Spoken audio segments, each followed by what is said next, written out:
Hi everyone, welcome back to my channel. So in this video we are going to discuss about mutual funds. हमने पिछली video में ETFs के बारे में बात की थी, तो अगर अभी तक आपने वो मेरी वीडियो नहीं देखी है तो प्लीज़ उस वीडियो को एक बार जाइए और चेकआउट करिए, बहुत हेल्पफुल वीडियो है वो. सो म्यूचुअल फंड्स क्या होते हैं? म्यूचुअल फंड एक तरह का फंड होता है जहाँ पे मल्टीपल इन्वेस्टर्स अपना पैसा वहाँ पे डालते हैं एंड एक फंड मैनेजर होता है जो उन पैसों को मैनेज करता है. सो बेसिकली उस फंड मैनेजर की ये रिस्पॉन्सिबिलिटी होती है कि वो जो पैसा जो लोगों ने इन्वेस्ट किया है उस पर्टिकुलर फंड में, उस पैसे को कहाँ इन्वेस्ट करना है, कैसे इन्वेस्टमेंट करना है, वो सब जो है वो फंड मैनेजर डिसाइड करता है. फंड मैनेजर बेसिकली एक एक्सपर्ट होता है जो मार्केट का. लोग इसीलिए म्यूचुअल फंड में पैसा डालते हैं ताकि उनको भरोसा नहीं होता अपनी इन्वेस्टमेंट या अपनी चॉइसेस के ऊपर कि वो कौन सा स्टॉक खरीदे कौन सा नहीं खरीदे. तो जब वो कंफ्यूज होते हैं तो वो अपना पैसा ऐसे फंड मैनेजर को हैंड ओवर कर देते हैं जो मार्केट का एक्सपर्ट है, जिसका काम यही है सुबह शाम स्टॉक्स देखना, किन स्टॉक्स में इन्वेस्टमेंट करना चाहिए.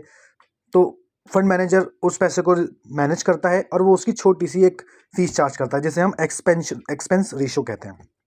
ठीक है. और आसान भाषा में समझाने के लिए आप ऐसा समझ सकते हैं कि जैसे एक पर्टिकुलर एक कोई गुल्लक है, गुल्लक में बोल दिया जाएगा कि भाई first person, second person, third person सारे लोग उसमें पैसा जमा करते हैं.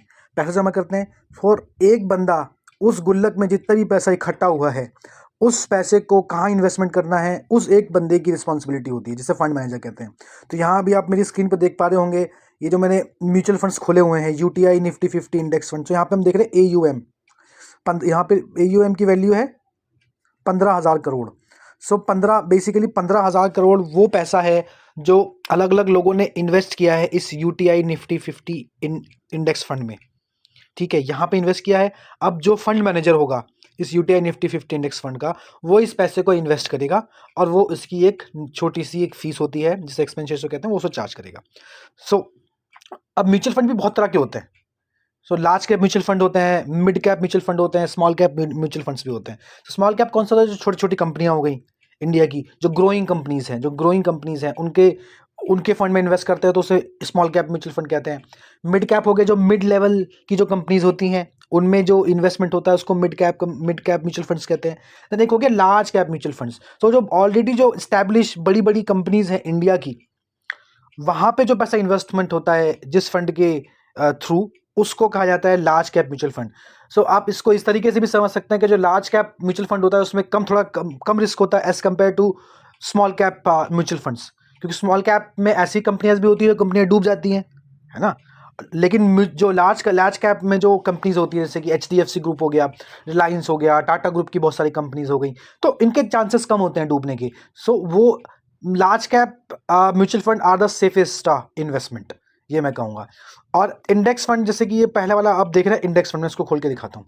यहाँ पे हम जाके हम ये भी चेक कर सकते हैं कि इस पर्टिकुलर फंड ने पिछले 3 सालों में, 1 साल में या 5 साल में कितना ऑन एन एवरेज रिटर्न दिया है, CAGR, compounded annual growth rate, कि हर साल लगभग उसने कितना रिटर्न दिया है.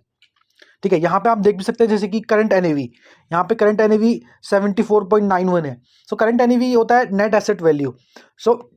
बेसिकली अगर आप हर एक शेयर खरीदेंगे निफ्टी 50 का तो 50 शेयर खरीदने के लिए बहुत सारे पैसे लग जाएंगे. उसे करने की बजाय उसी की जगह पे जो उसका सब्स्टिट्यूट है वो इंडेक्स फंड है या ETFs मैंने बताया था. उसी का ये यहाँ पे इंडेक्स फंड है. इंडेक्स फंड में इसमें जो भी पैसा आता है वो निफ्टी 50 में इन्वेस्ट किया जाता है. तो हम यहाँ पे नीचे जाके चेक कर सकते हैं कि इस फंड में कौन कौन सी कंपनीज में पैसा जो है वो इन्वेस्ट हो रहा है.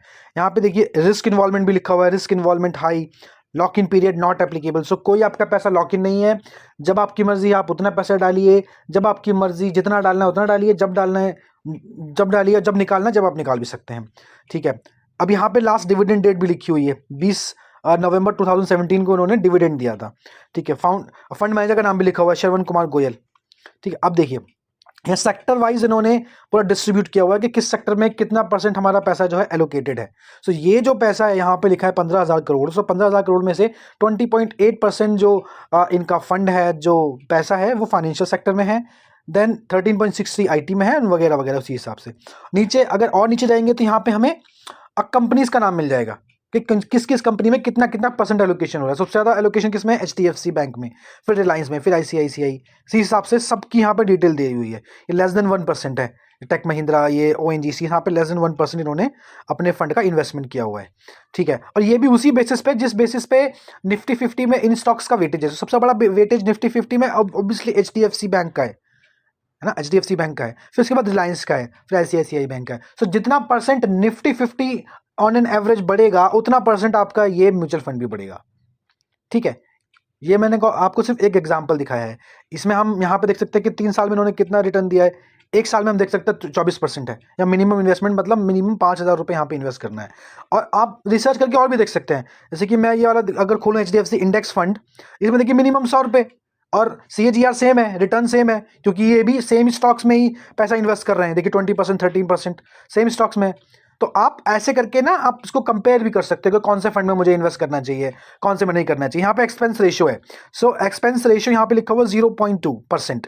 सो मोटा मोटा जितना भी आप उसमें पैसा डालोगे उसका 0.2% ही एनुअली चार्ज करेंगे। सो फॉर एग्जाम्पल अगर आपने 1 लाख रुपए डाल दिया इस म्यूचुअल फंड में, तो इसका 0.2% जो है ये हर साल आपसे चार्ज करेंगे, ठीक है। और एक चीज होती है एग्जिट लोड। सो एग्जिट लोड है 0.25%। एग्जिट लोड इसमें इन्होंने ये कंडीशन दी हुई है कि अगर विद इन 3 डेज अगर आप पैसा निकालते हो, फॉर एग्जाम्पल अगर मैंने 1 तारीख को पैसा डाला और मैं विद इन 3 डेज में ही उसको विड्रॉ करना चाहता हूँ 2 तारीख को या 3 तारीख को, तो उसमें ये 0.25% आपको चार्ज करेंगे जितना भी आपका टोटल पैसा आपने डाला है, ठीक है। तो ये इनका एग्जिट लोड होता है। सो अक्सर ये अगर आप 3 दिन से ज़्यादा रखोगे तो उसमें चार्ज नहीं करेंगे। एक्सपेंस रेशियो हर म्यूचुअल फंड में होता है, किसी में कम होता है, किसी में ज़्यादा होता है। अच्छा, इसमें एक्सपेंस रेशियो इसलिए कम है क्योंकि निफ्टी 50 इंडेक्स फंड है। सो इसमें इन लोगों को ज़्यादा कुछ करना नहीं है। फंड मैनेजर को सिर्फ पैसा उठा के आपका जो निफ्टी 50 में जिस स्टॉक का जितना वेटेज है उतना % पैसे को एलोकेट वहाँ पर कर देना है, ठीक है। अब मैं आपको एक चीज़ और दिखाता हूँ। अब अगर आप small cap mutual fund search करते हो तो वहाँ पे भी आपको बहुत सारी चीज़ें मिल जाएगी। अगर फॉर एग्जांपल मैं आपको एक चीज़ दिखाता हूँ, जैसे कि क्वांट स्मॉल कैप फंड है, इसमें कितना पैसा है जो सब लोग इन्वेस्टर्स ने इसमें डाला है, 13,000 करोड़ है ऑलमोस्ट, ठीक है। अब इसका आप CAGR देखिए, 3 साल में 50% है, 1 साल में 69%, 2 साल में 32 है, अगर हम 5 साल में देखें 38% है। सो मोटा मोटा 38% आपको ऑन एन एवरेज हर साल इस फंड ने दिया है, ठीक है, पिछले 5 साल में। लेकिन मिनिमम इन्वेस्टमेंट 5,000 है। अगर आप इसका देखेंगे कंपैरेटिवली इसका एक्सपेंस रेशियो भी ज़्यादा है, 0.77%। सो इसलिए ज़्यादा है क्योंकि इसका CAGR ज़्यादा है। सो मैंने बताया कि जो स्मॉल कैप म्यूचुअल फंड्स होते हैं वो थोड़े रिस्की होते हैं, तो जहाँ पर रिस्क ज़्यादा होता है वहाँ पर रिवॉर्ड ज़्यादा मिलने की भी पॉसिबिलिटी होती है, और जहाँ पर रिस्क कम होता है वहाँ रिवॉर्ड भी लिमिटेड होता है। सो इसलिए यहाँ पे 5 साल में 38% है इसका, ठीक है। अगर इसमें आप नीचे जाके इसमें भी आप चेक कर सकते हो कि कितना पैसा कहाँ एलोकेटेड है, इन्होंने रिलायंस में कितना डाला हुआ है, कौन कौन से स्टॉक में इन्होंने कितना % एलोकेशन किया हुआ है इनके फंड का। इसमें बहुत सारे इसमें आपको स्मॉल कैप कंपनीज भी मिलेंगी, ठीक है। अगर स्मॉल कैप नाम है इसका मतलब ये नहीं कि हर स्टॉक जरूरी है स्मॉल कैप ही हो, क्योंकि रिलायंस ऑब्वियसली सबको पता है स्मॉल कैप कंपनी नहीं है, this is one of the largest company in India, ठीक है। फिर नीचे आप देख सकते हैं बहुत सारी स्मॉल कैप कंपनीज भी हैं, IRB, RBL, अरविंद। सो ये अपनी एलोकेशन बदलते भी रहते हैं। अगर इनको लगता है कि भाई इनकी रिसर्च के हिसाब से कि ये स्टॉक नहीं चल रहा है, अब इसको बदल देना चाहिए, कोई दूसरा स्टॉक इसके प्लेस पर लेके आ जाना चाहिए, तो ये वहाँ पे भी डाल देते हैं, ठीक है। सो ये भी एक बहुत अच्छा इन्वेस्टमेंट है। अगर आप ज़्यादा रिस्क नहीं लेना चाहते हो तो आप सेफ जाइए। सेफ में मैंने बताया निफ्टी 50 इंडेक्स फंड, HDFC का इंडेक्स फंड है जो कि मिनिमम 100 रुपये से इन्वेस्टमेंट शुरू हो जाएगा। तो मिनिमम 100 रुपये देके आप निफ्टी 50 में इन्वेस्टमेंट कर सकते हो, आपको ज़्यादा रिस्क लेने की ज़रूरत नहीं है।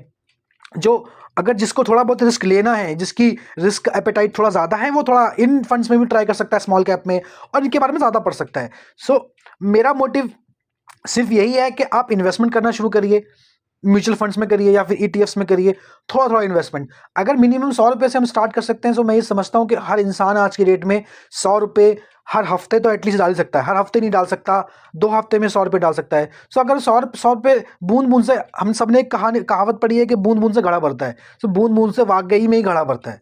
अगर आप 100 रुपये डालते रहेंगे, हफ्ते 2 हफ्ते 3 हफ्ते, लोग 100 रुपये बर्बाद कर देते हैं।